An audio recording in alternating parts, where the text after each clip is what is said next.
Assalamualaikum warahmatullahi wabarakatuh. Imam Al-Ghazali merupakan seorang filsuf dan tokoh sufi yang pesan atau nasihat-nasihatnya sering dikutip karena memang sangat dalam dan relevan dengan banyak kondisi. Dan yang paling berkesan adalah pesan terakhir Imam Al-Ghazali sebelum beliau wafat. Nah, bagaimana pesannya? Simak video ini sampai habis. Imam Al-Ghazali merupakan ulama termasyhur. Nama lengkapnya adalah Abu Hamid Muhammad bin Muhammad Al-Ghazali At-Tusi. Keilmuannya sudah tidak diragukan lagi, baik oleh kawannya maupun dari lawannya. Karyanya dalam ilmu fikih selalu menjadi rujukan. Adapun karyanya yang dijadikan rujukan para ulama hingga kini, yaitu kitabnya Ihya Ulumuddin.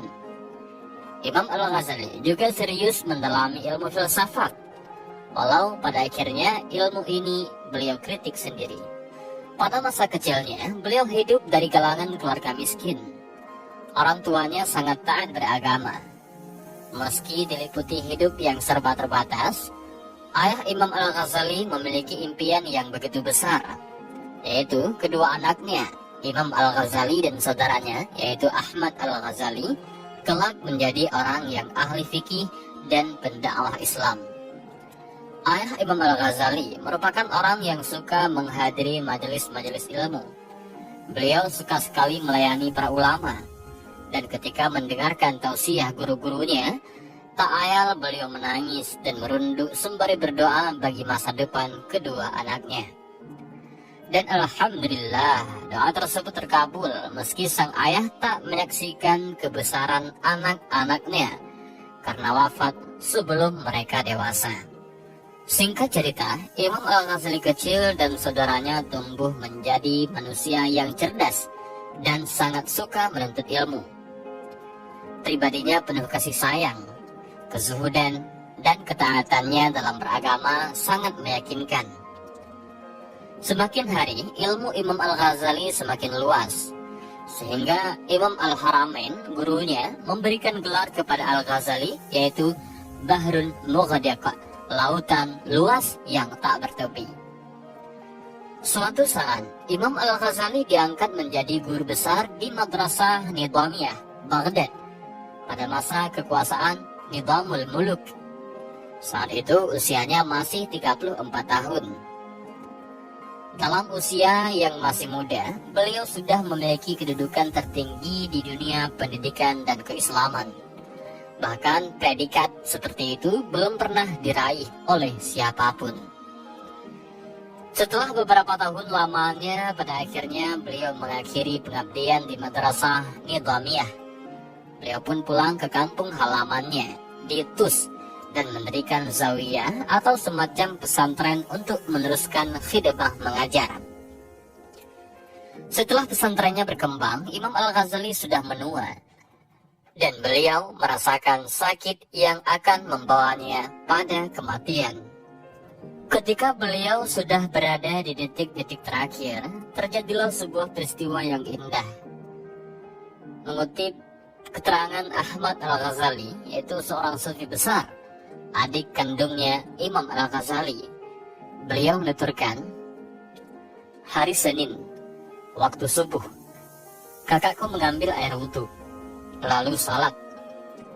Sesudah itu, ia minta diambilkan kain kafan. Ia menciumnya lalu meletakkannya di matanya. Beliau kemudian mengatakan dan mengucapkan, aku telah pasrah dan siap memasuki singgasana Tuhan. Setelah itu beliau meluruskan kedua kakinya dan mengarahkannya ke kiblat. Sebelum menghembuskan nafas terakhir, Imam Al-Ghazali menyampaikan pesan kepada keluarga dan para sahabatnya. Ikhlaslah, ikhlaslah, ikhlaslah. Dan itulah pesan terakhir sang Imam Al-Ghazali kepada kita semua, bahwa segalanya harus kita pasrahkan kepada Allah dengan ikhlas. Karena amal apapun yang kita lakukan jika tidak ikhlas, maka semuanya hanyalah sia-sia belaka. Allah berfirman, "Wala tamutunna illa wa antum muslimun." dan janganlah kamu mati kecuali dalam keadaan sebagai orang yang pasrah kepada Allah.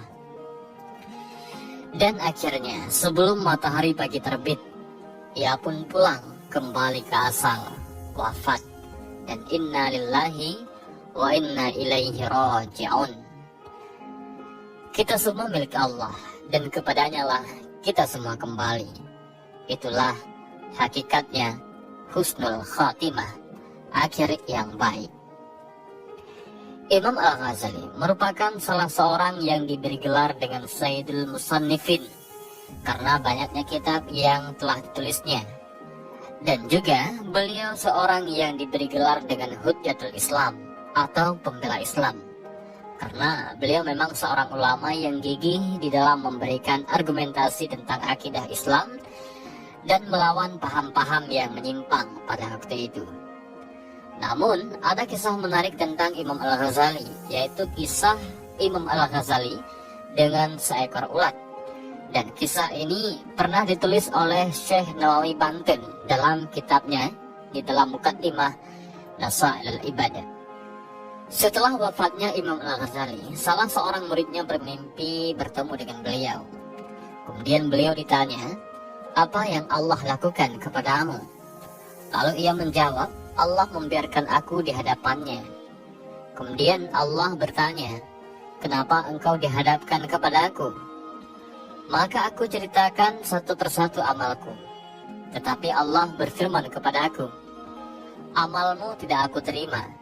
Sesungguhnya aku hanya menerima amalmu yang pada suatu hari seekor lalat hinggap di atas tintamu dan menyedot tinta yang ada pada penamu, serta engkau membiarkannya karena kasihan terhadap lalat itu." Memang, dulu ketika masih hidup, saat Imam Al-Ghazali tengah sibuk menulis kitab, hingga seekor lalat mengusiknya barang sejenak. Lalat usil itu haus dan tinta di depan mata menjadi sasaran minumannya. Sang imam yang merasa kasihan lantas berhenti menulis untuk memberi kesempatan si lalat melepas dahaga dari tintanya itu. Dan justru inilah amal Imam Al-Ghazali yang kemudian mendapat ridha Allah. Bukan karena kealimannya, bukan juga karena kesungguhannya di dalam mensucikan jiwa. Kemudian Allah berkata, "Masuklah bersama hamba-hambaku ke surga."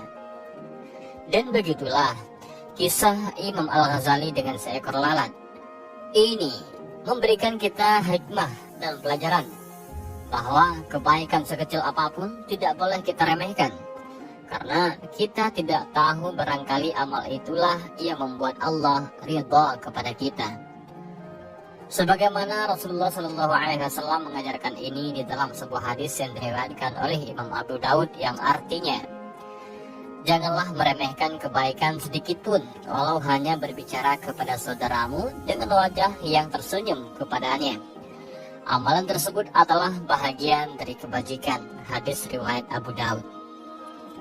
Dan sebaliknya, sekecil apapun keburukan yang kita lakukan tidak boleh kita anggap remeh, karena bisa jadi kemaksiatan kecil itulah yang justru mengundang datangnya murka Allah. Salah seorang tabi'in bernama Bilal bin Sa'ad pernah berkata, "Janganlah engkau melihat kecilnya maksiat itu, namun perhatikan kepada siapa engkau bermaksiat." Dan inilah sedikit kisah dan nasihat Imam Al-Ghazali ketika beliau akan wafat. Dan sedikit kisah tentang Imam Al-Ghazali, itu cerita beliau dengan seekor lalat. Mudah-mudahan dari dua kisah ini memberikan kita pelajaran dan hikmah. Juga mudah-mudahan video ini bermanfaat bagi kita semua. Amin ya rabbal alamin. Wallahu a'lam bishawab. Assalamualaikum warahmatullahi wabarakatuh.